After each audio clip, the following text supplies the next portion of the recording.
Selamat malam untuk kita semua. Perkenalkan, nama saya Hermanus Ervandorin Nabung, mahasiswa Sosiologi.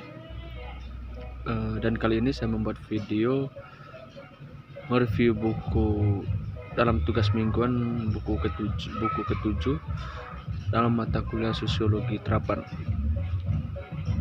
Jadi pada kesempatan kali ini dalam video ini saya akan mereview buku tentang masa depan identitas masyarakat informasi. Oke.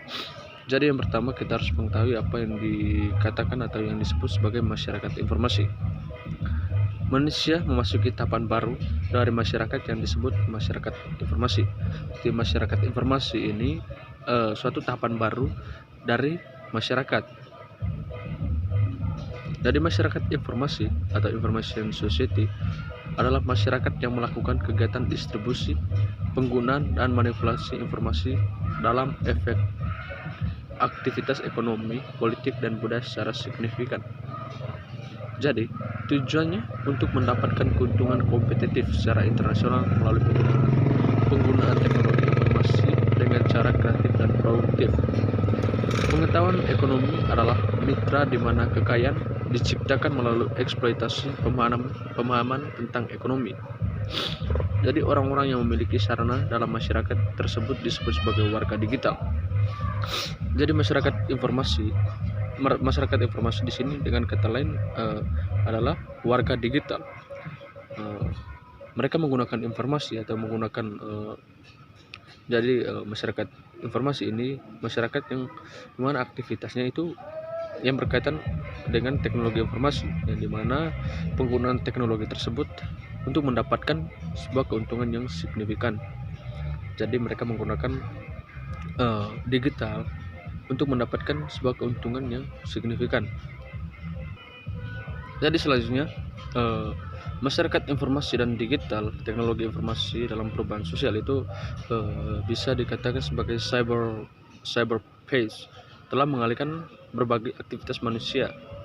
Aktivitas manusia di sini tadi dikatakan bahwa itu politik, sosial, ekonomi, kultural, spiritual, seksual di dunia nyata ke dalam berbagai bentuk substitusi artifisialnya, sehingga apapun yang dapat dilakukan di dunia nyata kini dapat dilakukan dalam bentuk artifisialnya di dalam cyberspace. Di sini dia menciptakan sebuah kehidupan yang dibangun sebagian besar, mungkin nanti seluruhnya, oleh model kehidupan yang dimensinya secara mendasar oleh teknologi, sehingga berbagai fungsi alam kini diambil alih oleh substitusi teknologinya yang disebut kehidupan artifisial. Pengaruhnya terhadap kehidupan sosial setidaknya tampak pada tiga tingkat individu, antar individu, dan komunitas.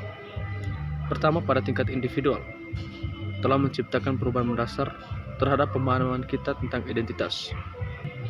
Jadi perkembangan teknologi informasi dan komunikasi telah merubah cara interaksi individu dengan individu yang lain.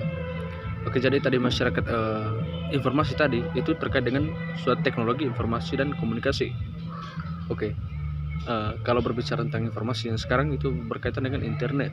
Jadi di sini internet menjadi sebuah ruang digital baru yang menciptakan sebuah ruang kultural. Tidak dapat dihindari bahwa keberadaan internet memberikan banyak kemudahan kepada penggunanya. Beragam akses terhadap informasi dan hiburan dari berbagai penjuru dunia dapat dicari melalui internet.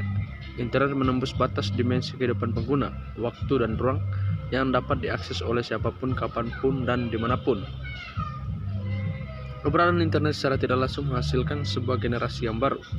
Generasi yang dipandang menjadi sebuah generasi masa depan yang diasuh dan dibesarkan dalam lingkungan budaya baru media digital yang interaktif, yang berwatak menyendiri atau desosialisasi, berkomunikasi secara personal, melek komputer, dibesarkan dengan video games, dan lebih banyak waktu luang untuk mendengarkan radio dan televisi.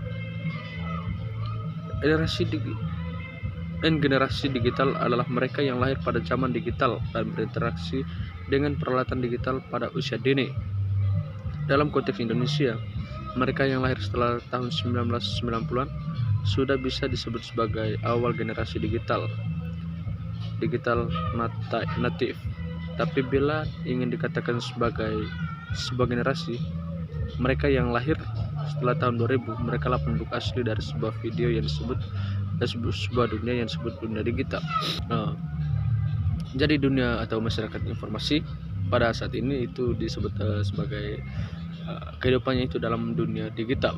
Jadi di mana mereka selalu dihadapkan dengan kehidupan internet yang selalu berhadapan dengan digital. Jadi semua informasi, semua yang mereka ingin ketahui atau ingin dapatkan, semuanya melalui jaringan internet. Jadi di sini di dunia digital terkait dengan identitas tadi, di sini terjadinya pergeseran budaya dari budaya media tradisional yang berubah menjadi budaya media yang digital. Salah satu media sosial yang cukup berpengaruh di Indonesia adalah Facebook, karena koran Kompas menyatakan bahwa pengguna Facebook di Indonesia mencapai 11 juta orang. Bayangkan, sebanyak itu orang yang menggunakan media digital. Salah satunya tadi dikatakan bahwa media Facebook penggunanya itu 11 juta orang. Keberadaan media sosial telah mengubah bagaimana akses terhadap teknologi digital berjaringan. Media sosial merupakan salah satu bentuk dari perkembangan internet. Dijelaskan ada 3 motivasi bagi anak dan remaja untuk mengakses internet, yaitu untuk mencari informasi, terhubung dengan teman, dan untuk hiburan. Jadi di sini mereka menggunakan media sosial untuk tadi dikatakan untuk saling interaktif terhadap satu sama lain menggunakan jaringan sosial atau jaringan internet, dan juga bagaimana untuk sebagai hiburan. Internet digunakan sebagai hiburan, salah satunya untuk menggunakan tadi sebagai pergeseran budaya itu, dimana kalau dulu menggunakan permainan tradisional yang interaktif dengan temannya itu secara langsung di dunia nyata, sekarang dia menggunakan permainan yang modern di dunia digital dengan interaktifnya dan melakukan permainan itu di dunia digital atau di dunia online. Penggunaan media sosial di kalangan remaja pada saat ini merupakan sesuatu yang tidak dapat dihindari lagi. Hampir setiap hari remaja mengakses media sosial hanya untuk sekedar mencari informasi melalui Twitter. Kemungkinan menyampaikan kegiatan yang mereka lakukan melalui Facebook. CEO Twitter, Dick Castolo, menyebut Indonesia sebagai salah satu pengguna daring atau online terbesar di dunia.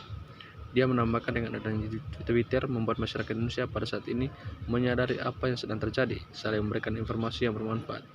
Anak muda Indonesia mampu menggunakan industri kreatifnya dan menggunakan Twitter untuk hal-hal positif. Keuntungan Twitter adalah semakin banyak pengguna, semakin banyak yang dapat mengonfirmasi rumor yang ada. Kehadiran media sosial di kalangan remaja membuat ruang privat seorang melebur dengan ruang politik. Oke, jadi selanjutnya kita berbicara tentang identitas diri. Identitas merupakan hal yang penting di dalam suatu masyarakat yang memiliki banyak anggota.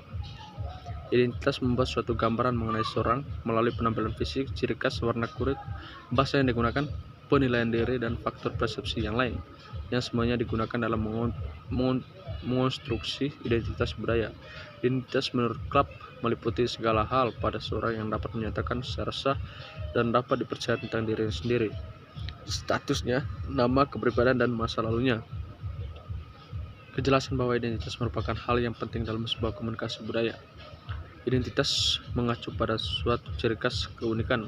Identitas dalam konteks masa kini kian penting untuk diteguhkan.